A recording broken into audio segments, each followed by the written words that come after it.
नमस्कार। आज हम एक ऐसे टॉपिक पर गहरी चर्चा करने वाले हैं जो प्रतियोगी परीक्षाओं के गणित सेक्शन में आप कह सकते हैं लगभग हर जगह मिलता है। हाँ, बिल्कुल। एसएससी हो, बैंक हो, रेलवे हो, यूपीएससी। प्रतिशत यानी परसेंटेज। बिल्कुल। और इसमें अक्सर मतलब समय की कमी के चलते दिक्कत आती है। हाँ, समय का ही खेल है ज्यादातर। हाँ, तो हमारे पास प्रतिशत प्रतियोगी परीक्षाओं के लिए सूत्र और ट्रिक्स से कुछ महत्वपूर्ण बातें हैं। आज का लक्ष्य सिर्फ फॉर्मूले रटना नहीं है ना? नहीं, बिल्कुल नहीं। कॉन्सेप्ट समझना है। हाँ, कॉन्सेप्ट समझना, बारीकियां पकड़ना और देखना कि कैसे ट्रिक्स से परीक्षा में वो कीमती सेकंड्स बच सकते हैं। तो शुरू करें? चलिए शुरू करते हैं। ठीक है। तो सबसे पहला सवाल, ये प्रतिशत आखिर है क्या? सुनने में तो बड़ा आम सा लगता है। हाँ, आम है लेकिन बहुत काम का है। देखिए, प्रतिशत मतलब प्रति 100। सीधा सा मतलब है किसी भी मात्रा की तुलना 100 के आधार पर करना। अच्छा, 100 के बेस पर। हाँ, जैसे अगर हम कहें 25%, तो इसका मतलब हुआ 100 में से 25 हिस्से। ये अलग अलग बेस वाली चीजों की तुलना आसान बना देता है। जैसे वो उदाहरण था, क्लास वाला। हाँ, जैसे एक क्लास में 50 में से 20 नंबर आए और दूसरी में 80 में से 30। कौन बेहतर है? ऐसे बताना मुश्किल है। बिल्कुल, लेकिन प्रतिशत में बदलें तो पहली क्लास में 20/50 गुणा 100 बराबर 40%।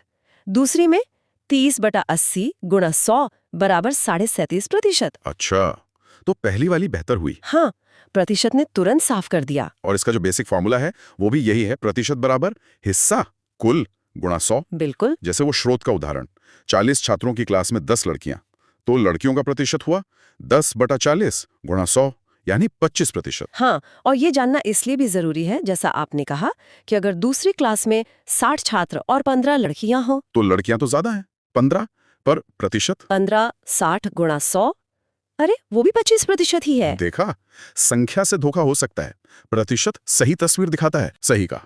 अब आते हैं उस चीज पर जो परीक्षा में सबसे ज्यादा जरूरी है, स्पीड। हाँ, रफ्तार। प्रतिशत के सवालों में अक्सर भिन्न मतलब फ्रैक्शंस और दशमलव डेसिमल्स इनके साथ खेलना पड़ता है। बिल्कुल, और यहाँ तेजी से बदलना मतलब कन्वर्ट करना आना चाहिए। और यहीं पर कुछ ट्रिक्स काम आती हैं, है ना? एकदम। कुछ तो इतने कॉमन है कि याद ही होनी चाहिए, जैसे स्रोत में भी दिए हैं। जैसे 50% मतलब आधा 1/2, या 0.5। हाँ, फिर 25%। 1/4, 1/4 या 0.25, सही।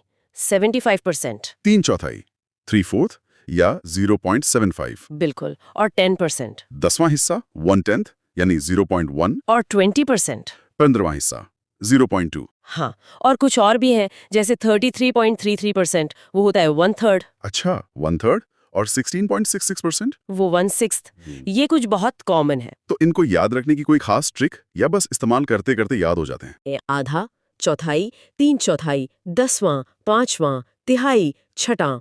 सवाल में 75% दिखे तो दिमाग में 34 आना चाहिए सीधा। इससे कैलकुलेशन तेज हो जाती होगी। बहुत। कई बार भिन्न में काटना आसान होता है दशमलव से। समझ गया। अच्छा, ये तो हुई बदलने की बात। अब प्रतिशत का एक और बड़ा इस्तेमाल, किसी चीज का मान बढ़ना या घटना। हाँ, ये तो बहुत ही महत्वपूर्ण है। वेतन बढ़ना, दाम घटना, जनसंख्या बदलना, सब इसी से जुड़ा है। इसके सूत्र क्या थे? सूत्र सीधे हैं, लेकिन एक बात का ध्यान रखना बहुत जरूरी है। क्या? सूत्र है वृद्धि प्रतिशत इज इक्वल टू कितनी वृद्धि हुई मूल मान इंटू 100, और कमी प्रतिशत इज इक्वल टू कितनी कमी हुई मूल मान इंटू 100। अच्छा, मूल मान यानी ओरिजिनल वैल्यू। हाँ, मैंने इसीलिए जोर दिया, गलती यही होती है। प्रतिशत बदलाव हमेशा शुरुआती मान पर निकालते हैं, बदले हुए मान पर नहीं। उदाहरण से समझते हैं। जैसे दाम 500 रुपए था, ये मूल मान हुआ, हाँ, और बढ़कर 600 हो गया, तो वृद्धि हुई 100 रुपए की। ठीक है। तो वृद्धि प्रतिशत बराबर 5000 माइनस 50 गुना 100, ये हुआ 20%। बिल्कुल। अगर कोई 600 से भाग दे देता तो जवाब गलत आता है। हाँ, इसी तरह कमी का उदाहरण, मूल दाम 800 रुपए था, घटकर 600 रह गया, कमी हुई 200 रुपए की। तो कमी प्रतिशत बराबर 200/800 गुणा 100, ये हुआ 25%। सीधा हिसाब है, अंतर निकालो, मूल मान से भाग दो, 100 से गुणा करो। ठीक है, ये तो हुआ एक बार का बदलाव, लेकिन कई बार बदलाव लगातार होते हैं। हाँ, सक्सेसिव परसेंटेज चेंज जिसे कहते हैं। जैसे सैलरी पहले 10% बढ़ी, फिर अगले साल 15% और बढ़ गई। या किसी शहर की जनसंख्या पहले 5% घटी, फिर अगले साल 8% और घट गई। बिल्कुल। ऐसी स्थितियों के लिए चक्रवृद्धि प्रतिशत या सक्सेसिव चेंज का फंडा लगता है। इसका कोई फॉर्मूला है? हाँ, अंतिम मान बराबर मूल मान गुणा 1 प्लस पहली दर बटे 100 गुणा 1 प्लस दूसरी दर बटे 100 और ऐसे ही चलता जाता है। अच्छा, प्लस वृद्धि के लिए माइनस कमी के लिए। हाँ, और अगर दर हर बार एक जैसी हो, मान लीजिए n बार, तो इसे लिखते हैं मूल मान गुणा 1 प्लस दर बटे 100 n। इसका मतलब हर बार का बदलाव पिछले नतीजे पर लगता है, ना कि एकदम शुरुआत वाले पे। बिल्कुल यही पॉइंट है। जैसे वो 1000 रुपए वाला उदाहरण था, हाँ, पहले साल 10% वृद्धि। तो 1000 का 10% हुआ 100, राशि हो गई 1100। ठीक है। अब दूसरे साल 20% कमी। तो ये कमी अब 1100 पर लगेगी, 1000 पर नहीं। अच्छा। तो 1100 का 20% कितना हुआ? 220 रुपए। हाँ, तो अंतिम मान is equal to 1100 minus 220 is equal to 880 रुपए। या फॉर्मूले से 1100 multiplied by 1 minus 0.2 is equal to 1100 multiplied by 0.8 is equal to 880। समझ गया। मतलब सीधा 10% वृद्धि और 20% कमी को जोड़कर 10% कमी नहीं कह सकते। नहीं, बिल्कुल नहीं, क्योंकि बेस बदल गया था। यही कॉन्सेप्ट चक्रवृद्धि ब्याज में भी लगता है। हाँ, चक्रवृद्धि ब्याज और ब्याज की बात आई है तो लाभ, हानि और छूट, प्रॉफिट लॉस डिस्काउंट, ये तो जैसे परीक्षाओं के फेवरेट हैं। हाँ, इनसे सवाल बनते ही बनते हैं और ये सीधे सीधे प्रतिशत के ही अनुप्रयोग हैं। बस कुछ शब्दावली समझनी होगी। जैसे लागत मूल्य कॉस्ट प्राइस सीपी जिस पर खरीदा, विक्रय मूल्य सेलिंग प्राइस एसपी जिस पर बेचा, अंकित मूल्य मार्क्ड प्राइस एमपी जो टैग पर लिखा होता है। ठीक है। और लाभ, हानि, छूट। लाभ तब जब एसपी ज्यादा हो सीपी से, हानि तब जब सीपी ज्यादा हो एसपी से, और छूट हमेशा एमपी पर मिलते हैं जिससे एसपी निकलता है। छूट बराबर एमपी माइनस एसपी। ओके। और इनके प्रतिशत फॉर्मूले।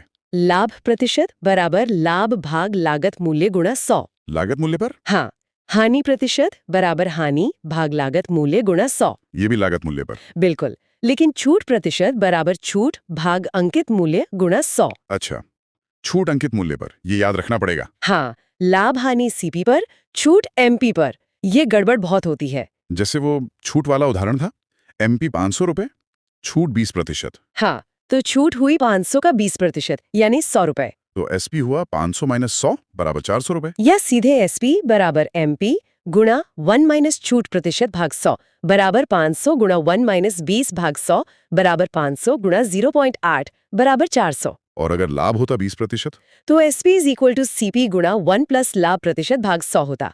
सीपी पता होना चाहिए उसके लिए। जैसे वो पहला उदाहरण था, सीपी 400, एसपी 500। हाँ लाभ 100 रुपए, हाँ तो लाभ परसेंट बराबर 100 400 इंटू 100 बराबर 25%। बिल्कुल। और ये सारे फंडे बढ़ना, घटना, लाभ, हानि, छूट, ये असल दुनिया में कहाँ-कहाँ लगते हैं? अरे हर जगह। वेतन में सालाना बढ़ोतरी, शहर की आबादी का बदलना, महंगाई जिसे इन्फ्लेशन कहते हैं, या मंदी डिफ्लेशन, सब प्रतिशत में ही तो नापते हैं। हाँ, जैसे वो जनसंख्या वाला उदाहरण, आबादी 50,000, 10% बढ़ गई, मतलब 50,000 का 10% यानी 5,000 बढ़ गए। तो नई आबादी 55,000। हाँ, या सीधे 50,000 इंटू 1.1 बराबर 55,000। हाँ, एक और था, 1 लाख आबादी, 12% वृद्धि। तो 1 लाख का 1 प्लस 1200 यानी 1 लाख इंटू 1.12 बराबर 1,12,000। बिल्कुल। और वो वेतन वाला भी दिलचस्प था। हाँ, 50,000 वेतन, पहले साल 10% बढ़ा, तो हो गया 50,000 इंटू 1.1 बराबर 55,000। फिर दूसरे साल 5% कम हुआ। तो कमी 55,000 पर लगेगी। 55,000 इंटू 1,500 बराबर 55,000 इंटू 0.95, ये कितना हुआ? 52,250 रुपए। हाँ, ये वही सक्सेसिव चेंज है। समझ गया। अच्छा, अब आते हैं ब्याज पर। एसआई और सीआई, साधारण और चक्रवृद्धि ब्याज। यहाँ भी प्रतिशत ही हीरो हैं। साधारण ब्याज तो शायद सीधा है। हाँ, बहुत सीधा। SI इक्वल्स टू मूलधन गुणे दर गुणे समय भाग 100। हर साल ब्याज सिर्फ शुरुआती मूलधन पर लगता है। और चक्रवृद्धि? वो थोड़ा टेढ़ा है पर मजेदार है। उसमें ब्याज पर भी ब्याज मिलता है। अच्छा, कैसे? पहले साल का ब्याज मूलधन में जुड़ जाता है, फिर अगले साल का ब्याज उस बढ़ी हुई रकम पर लगता है। ओह, फॉर्मूला है मिश्र धन अमाउंट इक्वल्स टू मूलधन गुणे 1 प्लस दर 100 समय, और ब्याज इक्वल्स टू मिश्र धन मूलधन। वो 1,000 रुपए वाला उदाहरण फिर से लेते हैं। मूलधन 1,000, दर 10%, समय 2 साल। ठीक है, साधारण ब्याज कितना था? 1,000 गुणे 10 गुणे 2 भाग 100 इक्वल्स टू 200 रुपए। हाँ, कुल 1,200 मिलते। अब चक्रवृद्धि में साल 1 के बाद राशि 1,000 गुणे 1 प्लस 10 इक्वल्स टू 1100। साल 2 के बाद अब ब्याज 1100 पर लगेगा। हाँ, 1100 गुणे 1 प्लस 10 इक्वल्स टू 1100 गुणे 1.1 इक्वल्स टू 1210। तो चक्रवृद्धि ब्याज हुआ 1210 माइनस 1000 इक्वल्स टू 210 रुपए। बिल्कुल, साधारण ब्याज से 10 रुपए ज्यादा। क्यों? क्योंकि दूसरे साल में जो पहले साल का 100 रुपए ब्याज था, उस पर भी 10% यानी 10 रुपए ब्याज मिला। अच्छा, ये है कंपाउंडिंग की ताकत। हाँ, और समय बढ़ने पर ये अंतर बहुत तेजी से बढ़ता है। प्रतिशत का एक और इस्तेमाल मिश्रण, मिक्सचर्स और पृथक्करण एलिगेशन। हाँ, मिश्रण में तो सीधा प्रतिशत निकालते हैं। जैसे 100 लीटर मिश्रण में 80% दूध, 20% पानी। तो 80 लीटर दूध, 20 लीटर पानी। हाँ, फिर सवाल आ सकता है कि कितना पानी मिलाएं कि पानी 25% हो जाए। अच्छा, ऐसे सवाल। और एलिगेशन एक खास तकनीक है, जब दो अलग तरह की चीजों को मिलाकर तीसरी बनानी हो। जैसे 2 तरह की चाय पत्ती मिलाकर नहीं बनानी हो। हाँ, या 2 अलग कॉन्सेंट्रेशन वाले एसिड मिलाकर तीसरा बनाना हो। एलिगेशन बताता है कि किस अनुपात में मिलाना है। इसमें भी प्रतिशत का खूब इस्तेमाल होता है। बाप रे, प्रतिशत तो हर जगह है। अच्छा, इतने सारे कॉन्सेप्ट के बाद कुछ तेज तरकीबें, क्विक ट्रिक्स जो परीक्षा में टाइम बचाएं। हाँ, कुछ मेंटल मैथ्स ट्रिक्स है। बताइए। किसी संख्या का 10% निकालना, बस दशमलव को एक स्थान लेफ्ट में ले जाएं। जैसे 650 का 10% 65.0। हाँ, और 1%? 2 स्थान लेफ्ट। 650 का 1% मतलब 6.50। बिल्कुल। अब इनका इस्तेमाल करके बाकी प्रतिशत निकाल सकते हैं। 20% चाहिए तो 10% का डबल। 5% चाहिए तो 10% का आधा। 15% चाहिए तो 10% और 5% जोड़ दो। अरे वाह! और वो वृद्धि कमी वाला शॉर्टकट, 10% बढ़ाना है तो 1.1 से गुणा। 20% घटाना है तो 0.8 से गुणा। हाँ, और वो भिन्न वाले कन्वर्जन तो हैं ही। 12 is equal to 50%, 1/4 is equal to 25%। ये ट्रिक्स तो सच में टाइम बचा सकती हैं। जैसे वो 600 रुपए पर 15% छूट वाला था। हाँ, 10% हुआ 60, 5% हुआ 30, कुल छूट 90। SP is equal to 600 minus 90 is equal to 510। ये तो मन में ही हो गया। बिल्कुल, यही प्रैक्टिस से आता है। और परीक्षाओं में किस तरह के सवाल ज्यादा आते हैं इन सब कॉन्सेप्ट से? देखिए, सबसे कॉमन तो है लाभ, हानि और छूट वाले। CP, SP, MP वाले। हाँ, फिर वेतन, जनसंख्या में वृद्धि कमी वाले, खासकर वो सक्सेसिव चेंज वाले। ठीक है। साधारण और चक्रवृद्धि ब्याज तो हैं ही, मिश्रण वाले सवाल भी आते हैं। और परीक्षा में अंक, पासिंग परसेंटेज वगैरह। हाँ, वो भी। कभी-कभी वेन डायग्राम वाले सवाल भी प्रतिशत से जोड़ देते हैं। मतलब प्रैक्टिस तो करनी पड़ेगी। बिना प्रैक्टिस के तो कुछ नहीं। तो अगर हम आज की बात समेटें, हाँ। हमने प्रतिशत के बिल्कुल बेसिक प्रति 100 से शुरू किया। हाँ। फिर भिन्न दशमलव प्रतिशत का रिश्ता और उनका तेज कन्वर्जन देखा। बिल्कुल। वृद्धि कमी के फॉर्मूले समझे और ये जाना कि तुलना हमेशा मूल मान से होती है। सबसे जरूरी बात, चक्रवृद्धि प्रतिशत या सक्सेसिव चेंज को समझा। हाँ। लाभ हानि छूट में CP, SP, MP का खेल देखा। ब्याज मिश्रण पर बात की और कुछ क्विक ट्रिक्स भी जानी। सही, काफी कुछ कवर किया हमने। उम्मीद है इससे प्रतिशत का डर कुछ कम हुआ होगा। हाँ, होना तो चाहिए। लेकिन देखिए, असली महारत तो अभ्यास से ही आएगी। और यहीं पर एक विचार आता है मन में। कैसा विचार? क्या ये सारे सूत्र, ये ट्रिक्स बस रट लेना काफी है, या इनके पीछे का जो क्यों है, जो लॉजिक है, उसे समझना ज्यादा जरूरी है? मतलब सिर्फ कैसे नहीं, क्यों भी। हाँ, सोचिए परीक्षा में कोई ऐसा सवाल आ गया जो बिल्कुल नया है, थोड़ा घुमा हुआ है, तब क्या काम आएगा? रटा हुआ फॉर्मूला या फॉर्मूले के पीछे की समझ? बात तो सही है। समझ होगी तो शायद नए सवाल को भी टैकल कर पाएंगे। बिल्कुल, वो समझ ही आपको किसी भी तरह की प्रॉब्लम को सॉल्व करने की अडेप्टेबिलिटी, मतलब अनुकूलनशीलता देती है। सिर्फ रटने से वो बात नहीं आती। बहुत ही गहरी बात कही आपने। सिर्फ कैसे नहीं, क्यों पर ध्यान देना शायद तैयारी को एक अलग लेवल पर ले जा सकता है। उम्मीद है प्रतिशत पर हुई ये चर्चा सभी सुनने वालों के काम आएगी, खासकर जो परीक्षाओं की तैयारी कर रहे हैं। नमस्ते, आज हम उन नोट्स और लेखों पर गहराई से नजर डाल रहे हैं। हाँ। इनमें प्रतिशत यानी परसेंटेज की कुछ एडवांस तकनीकों और शॉर्टकट ट्रिक्स पर काफी जोर दिया गया है ना? बिल्कुल। ऐसा लगता है कि मकसद उन सवालों को समझना है जो अक्सर परीक्षाओं में उलझा देते हैं, और ये पक्का करना है कि ये कॉन्सेप्ट्स एकदम साफ हो जाएं। बिल्कुल। और ये समझना भी जरूरी है, जैसा आपके नोट्स में भी था, कि प्रतिशत सिर्फ स्कूल के गणित या परीक्षाओं तक ही सीमित नहीं है। हाँ। ये एडवांस कॉन्सेप्ट्स, फाइनेंस, डेटा विश्लेषण, यहाँ तक कि हमारी रोजमर्रा की खरीदारी और फैसलों में भी मतलब काफी काम आते हैं। सही कहा। आज हम खासतौर पर उन पहलुओं पर ध्यान देंगे जिन पर आपके नोट्स में फोकस किया गया था, जैसे वो लगातार प्रतिशत बदलाव, फिर भारित औसत, विपरीत प्रतिशत और त्रुटि प्रतिशत। हाँ, मैंने भी नोटिस किया कि नोट्स में कुछ खास तरह के सवालों और ट्रिक्स पर ज्यादा जोर था, तो चलिए फिर शुरू करते हैं और देखते हैं कि इन प्रतिशत की गहराइयों में सबसे दिलचस्प क्या छिपा है, खासकर आपके मटेरियल के नजरिए से। जरूर। सबसे पहले सक्सेसिव परसेंटेज या लगातार प्रतिशत बदलाव का जिक्र था। ये वो स्थिति है जब कोई मान एक के बाद 1% से बदलता है। हाँ। जैसे किसी चीज की कीमत पहले 10% बढ़ी, फिर अगले साल 20% और बढ़ गई। आपके नोट्स में इस पर काफी उदाहरण थे। हाँ, और आपके नोट्स में जो सबसे आम गलती बताई गई है वो ये है कि लोग अक्सर इन प्रतिशत को सीधे जोड़ या घटा देते हैं। अच्छा। यहीं पर मतलब मामला गड़बड़ा जाता है।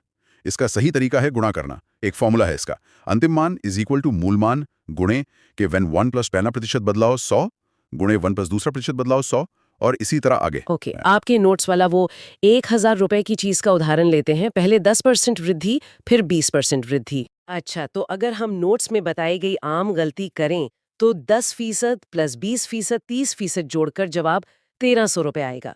लेकिन आपने कहा गुणा करना है। बिल्कुल, यही ध्यान देना है। सही गणना होगी 1000 गुणा 1 प्लस 10,100 गुणा 1 प्लस 20,100। इसे हम ऐसे लिख सकते हैं 1000 गुणा 1.1 गुणा 1.2। और जब आप इसे गुणा करेंगे तो ये 1,320 रुपए बनता है, न कि 1,300 रुपए। ओह, अच्छा, 20 रुपए का फर्क। हाँ, और ये छोटा सा अंतर बड़ी रकमों पर काफी मायने रख सकता है। ये वाकई में एक अहम नुक्ता है जो नोट्स में भी उभारा गया था। एक और उदाहरण जिसने मुझे चौंकाया वो वेतन वाला था। हाँ, वो क्लासिक है। मान लीजिए किसी का वेतन 50,000 रुपए है। पहले साल 10% बढ़ा, जो अच्छी बात है। लेकिन अगले साल मान लीजिए किसी आर्थिक मंदी के कारण 10% घट गया। तो मतलब कॉमन सेंस तो यही कहता है कि वेतन वापस 50,000 रुपए हो जाना चाहिए ना। 10% ऊपर, 10% नीचे। यही तो गणित का मजा है। और आपके नोट्स ने इस ट्रैप पर सही इशारा किया है। यहाँ भी हमें गुणा ही करना होगा। अच्छा। 10% वृद्धि का मतलब है 1.1 का फैक्टर और 10% कमी का मतलब है 1/100 यानी 0.9 का फैक्टर। ठीक है। तो अंतिम वेतन होगा 50,000 इंटू 1.1 इंटू 0.9। इसे कैलकुलेट करें तो आता है 49,500 रुपए। अरे, 49,500 रुपए, तो वेतन असल में 500 रुपए कम हो गया। ये तो कमाल की बात है। हाँ, मतलब बराबर प्रतिशत की बढ़ोतरी और घटोतरी का नतीजा हमेशा शुरुआती मान से कम ही होगा। एग्जैक्टली। आपके नोट्स में इस बात को गांठ बांध लेने को कहा गया था। लगातार बदलाव मतलब गुणा, जोड़ या घटाना नहीं। एकदम सही। ये एक ऐसी चीज है जो न सिर्फ परीक्षाओं में बल्कि निवेश या लोन के ब्याज की गणना करते समय भी भ्रमित कर सकती है। तो ये नियम याद रखना बहुत जरूरी है। बिल्कुल, ये लगातार बदलाव वाली बात तो दिमाग में बैठ गई, खासकर वो वेतन वाला उदाहरण जो नोट्स में था। लेकिन अब आगे बढ़ते हैं। हाँ। आपके मटेरियल में एक और स्थिति का जिक्र था जहां औसत निकालना इतना सीधा नहीं होता। वेटेड एवरेज या भारित औसत प्रतिशत, ये क्या बला है और नोट्स के हिसाब से ये कहाँ ज्यादा महत्वपूर्ण हो जाता है? हाँ, भारित औसत प्रतिशत ये तब बेहद जरूरी हो जाता है जब आप अलग अलग समूहों का औसत निकाल रहे हों, लेकिन उन समूहों का आकार या महत्व, जिसे हम भार या वेट कहते हैं, वो अलग अलग हो। अच्छा। आपके नोट्स में इस बात पर जोर दिया गया था कि सिर्फ औसत का औसत निकाल देना, जैसे 2 सेक्शन के स्कोर का औसत ले लिया, वो गलत नतीजे दे सकता है। राइट। इसका सूत्र है भारित औसत प्रतिशत बराबर सभी मान गुणा भार के जोड़ को सभी भारों के जोड़ से भाग देना। मतलब सिग्मा मान गुणा भार बटा सिग्मा भार, sigma value into weight, sigma weight. हाँ, नोट्स में क्लास के 2 सेक्शन वाला उदाहरण था जिसने इसे काफी साफ कर दिया था। मान लीजिए सेक्शन ए में 40 छात्र हैं और उनका औसत स्कोर 70% है। ठीक। सेक्शन बी में 60 छात्र हैं और उनका औसत 80% है। अगर हम बस 70% प्लस 80% डिवाइडेड बाय 2 कर दें तो 75% आएगा। लेकिन नोट्स के हिसाब से ये गलत है। क्यों? क्योंकि सेक्शन बी में ज्यादा छात्र हैं, 60 बनिस्बत सेक्शन ए के 40। हाँ। इसलिए सेक्शन बी के स्कोर का वजन या कह लें असर ज्यादा होना चाहिए। वो सीधा औसत 75% इस अंतर को नजरअंदाज कर देता है। अच्छा। हमें भारित औसत का इस्तेमाल करना होगा, जैसा आपके नोट्स में दिखाया गया है। यहाँ छात्रों की संख्या ही भार है, तो गणना होगी सेक्शन ए का स्कोर गुणे सेक्शन ए के छात्र प्लस सेक्शन बी का स्कोर गुणे सेक्शन बी के छात्र, और इस पूरे को भाग देना है कुल छात्रों से। ओके, तो ये होगा 70 गुणे 40 प्लस 80 गुणे 60, 40 प्लस 60। बिल्कुल, यह बनता है 2800 प्लस 4800, 100। यानी 7600 बटा 100। हाँ, यानी 76%। तो पूरी क्लास का सही औसत स्कोर 76% है, न कि 75%। यह दिखाता है कि भारत औसत कैसे ज्यादा सटीक तस्वीर पेश करता है जब समूहों का आकार अलग अलग हो। आपके नोट्स में इसे निवेश पोर्टफोलियो या विभिन्न उत्पादों की औसत बिक्री जैसे उदाहरणों से भी जोड़ा गया था। ये तो बहुत उपयोगी है, खासकर जब डेटा के साथ काम कर रहे हो। वजन का महत्व समझ आ गया।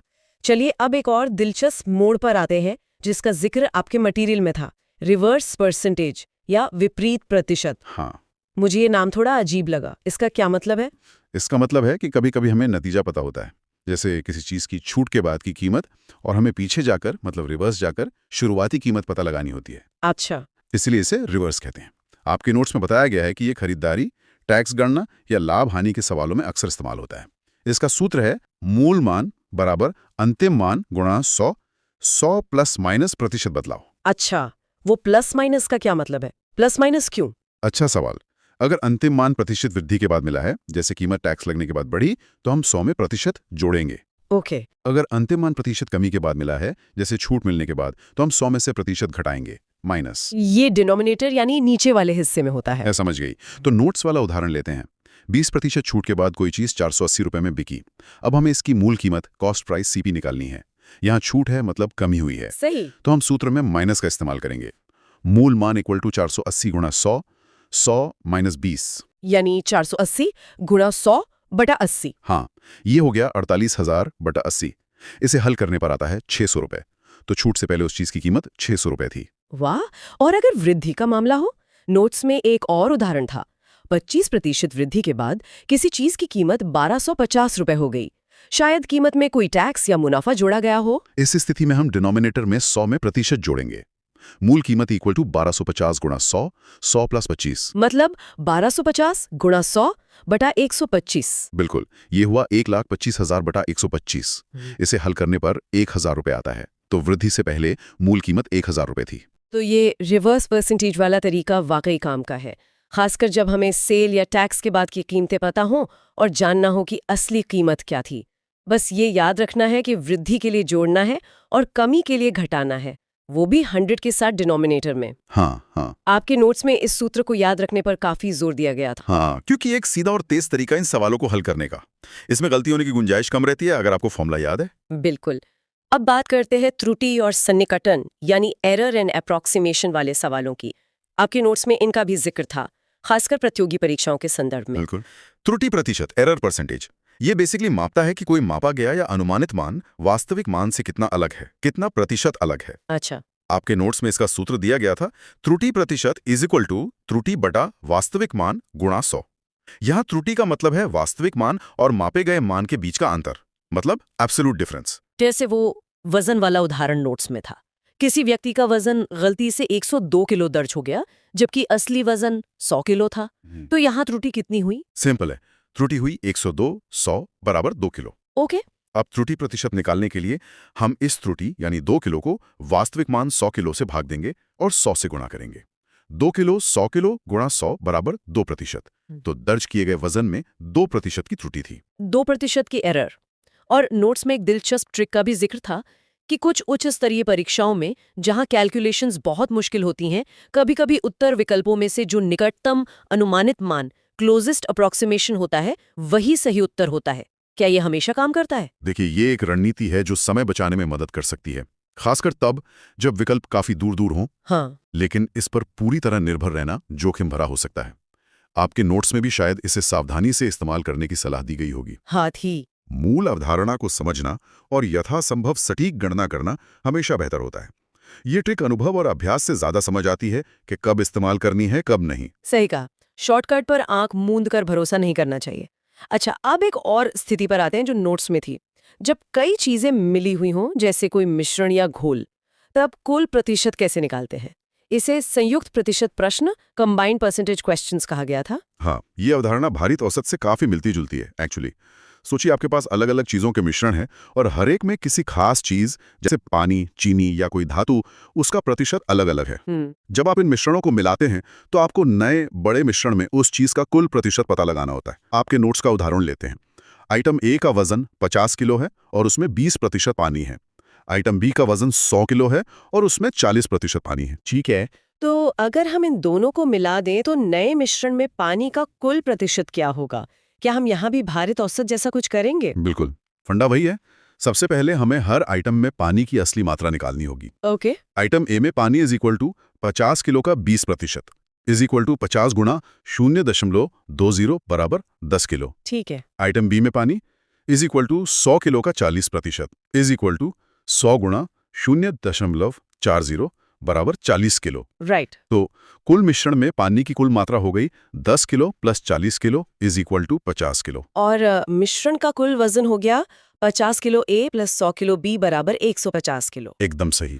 अब मिश्रण में पानी का प्रतिशत निकालने के लिए हम कुल पानी की मात्रा 50 किलो को कुल वजन 150 किलो से भाग देंगे और 100 से गुणा करेंगे। तो 50, 150, 100। हाँ। पानी का परसेंट इज इक्वल टू कुल पानी कुल वजन गुणा 100 इज इक्वल टू 50, 150 गुणा 100, जो कि 1/3 100 हुआ। बिल्कुल, यानी लगभग 33.33%। तो उस मिश्रण में लगभग 33.33% पानी है। ये समझ आ गया। ये वास्तव में कुल हिस्से पानी को कुल पूरे मिश्रण से भाग देकर प्रतिशत निकालना है, जिसमें हर हिस्से का अपना वजन या मात्रा मायने रखती है। परफेक्ट, आपने सही समझा। तो अगर हम इन सभी उन्नत अवधारणाओं को संक्षेप में देखें तो आपके नोट्स के अनुसार मुख्य ट्रिक्स या ध्यान रखने योग्य बातें क्या हैं, एक क्विक रिकैप जैसा। हाँ जरूर, आपके नोट्स में इन सब का अच्छा सारांश दिया गया था, उसे दोहराना उपयोगी होगा। पहला, लगातार प्रतिशत बदलाव। याद रखें, हमेशा गुणा करें फैक्टर्स का, जैसे 1.1 या 0.9 सीधे जोड़ें या घटाएं नहीं। वो वेतन वाला उदाहरण याद रखें। हाँ, वो जरूर याद रहेगा। दूसरा, विपरीत प्रतिशत सूत्र दिमाग में रखें। अंतिम मान गुणा होने 100 डिवाइडेड बाई 100 प्लस माइनस %। छूट माइनस या वृद्धि प्लस के अनुसार डिनोमिनेटर बदले। ठीक है। तीसरा, भारित औसत। जब समूहों का आकार या महत्व अलग हो तो सिग्मा मान गुणा भार डिवाइडेड बाई सिग्मा भार का उपयोग करें। क्लास सेक्शन वाला उदाहरण यहाँ मददगार है। चौथा, त्रुटि और सन्निकटन। त्रुटि प्रतिशत बराबर त्रुटि वास्तविक मान गुणा 100। जटिल गणनाओं में निकटतम विकल्प की रणनीति पर विचार करें, लेकिन सावधानी से। ओके। और पांचवां, संयुक्त प्रतिशत। कुल हिस्सा जैसे पानी की मात्रा बटे कुल पूरा जैसे मिश्रण का वजन गुणा 100। ये भारित औसत का ही एक रूप है असल में। ये बहुत ही साफ सारांश है और ये सभी कॉन्सेप्ट्स, जैसा कि नोट्स में भी इशारा किया गया था, प्रतियोगी परीक्षाओं में किस तरह के सवालों में सबसे ज्यादा देखने को मिलते हैं। मतलब पैटर्न क्या रहता है? हाँ, ये बहुत ही आम पैटर्न है। आप देखेंगे सक्सेसिव % वाले सवाल कीमत, वेतन या जनसंख्या में लगातार वृद्धि या कमी पर आते हैं। जैसे एक चीज की कीमत पहले 10% बढ़ी, फिर 20% घटी। हाँ, ये बहुत आते हैं। वेटेड एवरेज वाले अलग अलग विषयों के अंकों का औसत निकालने में, या विभिन्न निवेशों पर रिटर्न का औसत, या अलग अलग लागत वाली वस्तुओं का औसत निकालने में। एक क्लास में इतने लड़के इतनी लड़कियां, उनके औसत अंक इतने। रिवर्स % वाले लाभ हानि या छूट के बाद मूल कीमत पूछने में, 20% छूट के बाद इतने में बिका तो असली कीमत क्या थी। राइट। अप्रोक्सीमेशन वाले सवाल बड़ी संख्याओं या दशमलव वाली जटिल गणनाओं में अनुमान लगाने वाले होते हैं। और कंबाइंड % वाले मिश्रण जैसे दूध पानी, मिश्र धातु, सोना तांबा या घोल नमक पानी में किसी घटक का प्रतिशत निकालने में। दो तरह के मिश्रणों को मिलाया, नए मिश्रण में इस घटक का प्रतिशत बताओ। हाँ, नोट्स में जनसंख्या वाला एक अच्छा उदाहरण भी था जिसने कई कॉन्सेप्ट्स को एक साथ लाया था। मान लीजिए शहर ए की जनसंख्या 1 लाख है और उसमें सालाना 10% की वृद्धि होती है। शहर बी की जनसंख्या 50,000 है और उसमें 20% की वृद्धि होती है। तो दोनों शहरों की संयुक्त जनसंख्या में कुल मिलाकर कितने प्रतिशत की वृद्धि हुई? ये सवाल थोड़ा पेचीदा लगता है। हाँ, यह एक बेहतरीन उदाहरण है जो दिखाता है कि भारित औसत का सिद्धांत कैसे लागू होता है, भले ही सवाल सीधे तौर पर औसत का ना लगे। इसे स्टेप बाय स्टेप करते हैं, जैसा आपके नोट्स में सुझाया गया होगा। नई जनसंख्या निकालें। ओके। शहर ए की नई जनसंख्या 1 लाख गुणा 1 + 10 का 100 बराबर 1 लाख गुणा 1.1 बराबर 1,10,000। ठीक। शहर बी की नई जनसंख्या 50,000 गुणा 1 + 20 का 100 बराबर 50,000 गुणा 1.2 बराबर 60,000। Got it. दूसरा कदम, कुल नई जनसंख्या 1,10,000 + 60,000 बराबर 1,70,000। 1,70,000। तीसरा कदम, मूल कुल जनसंख्या 1 लाख + 50,000 बराबर 1.5 लाख। 1.5 लाख। चौथा कदम, कुल वृद्धि 1,70,000 1,50,000 बराबर 20,000। 20,000 की वृद्धि। पांचवा कदम, प्रतिशत वृद्धि। अब इस कुल वृद्धि 20,000 को मूल कुल जनसंख्या 1,50,000 के आधार पर प्रतिशत में बदलें। तो 20,000 1,50,000 गुणा 100। हाँ, प्रतिशत वृद्धि बराबर होगा 20,000 1,50,000 गुणा 100। ये हुआ 2/15 गुणा 100, जो कि लगभग 13.33% आता है। तो संयुक्त जनसंख्या वृद्धि लगभग 13.33% हुई। ये 10% और 20% का सीधा औसत 15% नहीं है। नहीं। और ना ही यह उन दोनों का योग 30% है। यह भारित औसत के कारण है, क्योंकि शहर ए की शुरुआती जनसंख्या ज्यादा थी, उसका वेट ज्यादा था। बिल्कुल, उसका इम्पैक्ट ज्यादा था। ये उदाहरण वाकई इन अवधारणाओं को जोड़ता है। हाँ, ये बिल्कुल साफ हो गया। ये दिखाता है कि अलग-अलग वृद्धि दर वाले विभिन्न आकार के समूहों को मिलाते समय कैसे सोचना चाहिए। तो हमने आज प्रतिशत की उन उन्नत तकनीकों पर गहराई से बात की, जिन पर आपके दिए गए नोट्स और लेखों में खास ध्यान दिया गया था। लगातार बदलाव, भारित औसत, रिवर्स परसेंटेज, त्रुटि और सन्निकटन और संयुक्त प्रतिशत। हाँ। साथ ही उन शॉर्टकट ट्रिक्स और आम गलतियों को भी समझा जो नोट्स में उजागर की गई थी। हाँ, और उम्मीद है कि इन अवधारणाओं और शॉर्टकट्स को इस तरह डिस्कस करने और अभ्यास करने से परीक्षाओं में या असल जिंदगी में प्रतिशत से जुड़े मुश्किल सवालों का सामना ज्यादा आत्मविश्वास और तेजी से किया जा सकेगा। बिल्कुल। जैसा कि आपके नोट्स बार-बार कहते हैं, कुंजी अभ्यास में है और ये जानने में कि किस स्थिति में कौन सा तरीका सबसे कारगर होगा। बिल्कुल सही।